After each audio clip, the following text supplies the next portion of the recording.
And so interestingly enough, it's in looking at these passages, at these things, and growing in my own walk and looking at the feasts and the counting of the Omer leading up to Shavuot, that's one of the things that solidified the truth that the New Testament teaches the Shabbat, teaches the Sabbath.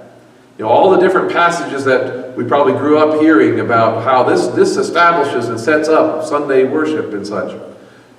This is one of those issues, one of those things that helped show me otherwise. Not from the Old Testament, but in the New. So without an understanding of first fruits, without an understanding of the counting of the Omer and Shavuot, what the Scripture commands, you'll easily miss and not understand what these statements and phrases mean, and you might even translate things wrong. Things like this phrase that we'll see and we read about in the New Testament, both in the Gospels and the book of Acts. It says, on the first day of the week. You see it various places. Matthew chapter 28, Mark chapter 16, verse 1 and 2.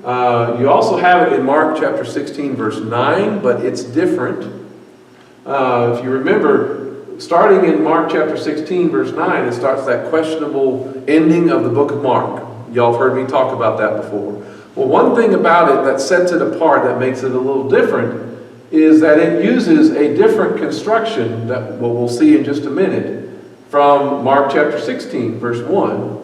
It uses this proton sabbaton. This protos is from the word for first.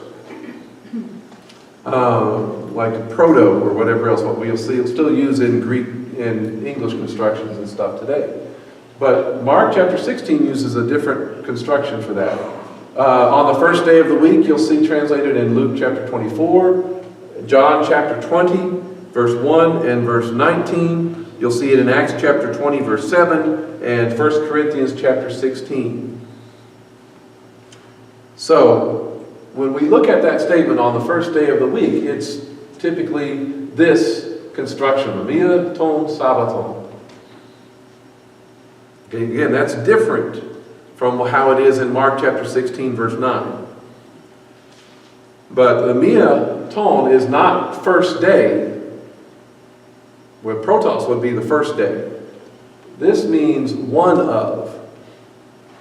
Mia means one of. So it's talking about one of the Sabbaths. And the word day is not even in there at all.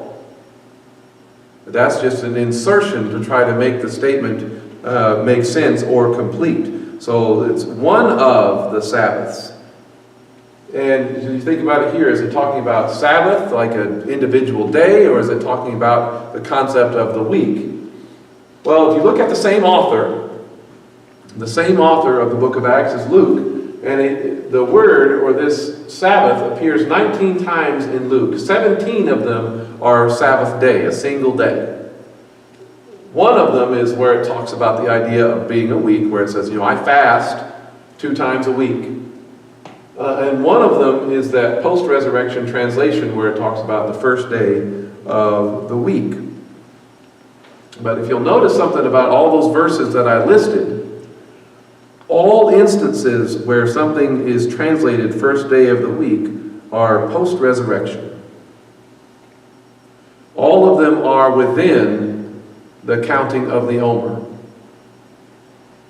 And so when we translate it one of the Sabbaths, it actually makes it fit within the concept of the counting of the Omer. And I'll show you this from Acts chapter 20, verse 7.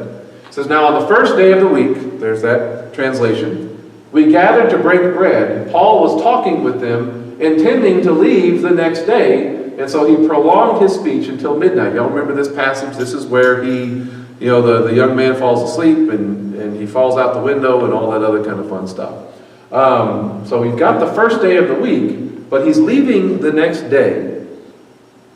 And so in order to find out why, or the time period that this is in, go back a verse to verse 6. It says, "We sailed from Philippi after the days of Matzah." And what days is that? That's the feast of unleavened bread, right? Which is Passover week, right? So in 5 days we came to them in Troas, where we stayed for 7 days. So if it's just after the Feast of Unleavened Bread, you're within what time counting period? You're within the counting of the Omer, right? So he's leaving the next day. He's after the days of the unleavened bread, but we find out why he's in a hurry in verse 16. It says, "For Paul had decided to sail past Ephesus so that he might not spend much time in Asia, because he was hurrying to be in Jerusalem, if possible, by the days of Shavuot." So again, this is all appearing, or this is all taking place within the counting of the Omer. And there are 7 Sabbaths within the period of the counting of the Omer, 49 days. And so to say the first day of the week is not the only way to understand that concept. But if you were to say one of the Sabbaths, does that make sense within the period of the counting of the Omer? So of those seven Sabbaths, on one of those Sabbaths, Paul is here.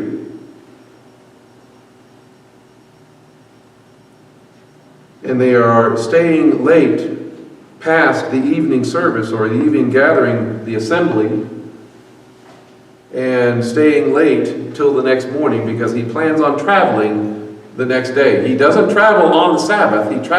Could he travel if it was the first day of the week? Yeah. He has nothing to wait for if it's the first day of the week. He's waiting to travel until the Sabbath is over, which would be the next morning.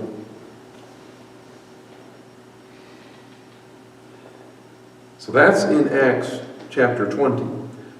The other place that Paul uses this construction is 1 Corinthians 16.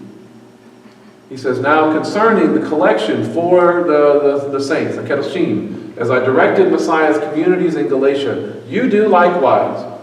Here we go. "On the first day of the week, let each of you set something aside, saving up what is gained, so no collection takes place when I come."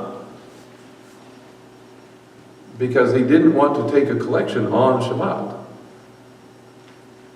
"So then, whenever I arrive, I will send whomever you approve with letters of introduction to carry your gift," and I'm sorry it got cut off down here, "carry your gift to Jerusalem." All right, so he's planning on taking a group to Jerusalem.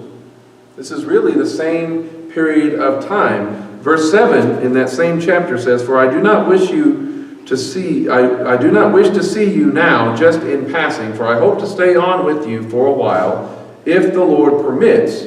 But I will stay on in Ephesus until Shavuot." Again, his context is putting it, if he's waiting for a little while until Shavuot, that means it must be before Shavuot, right? And if it's before Shavuot, that must mean it's during the counting of the Omer. And so one of the Sabbaths makes better sense for establishing that. And so it was the New Testament which helped convince me about the truth about the Sabbath.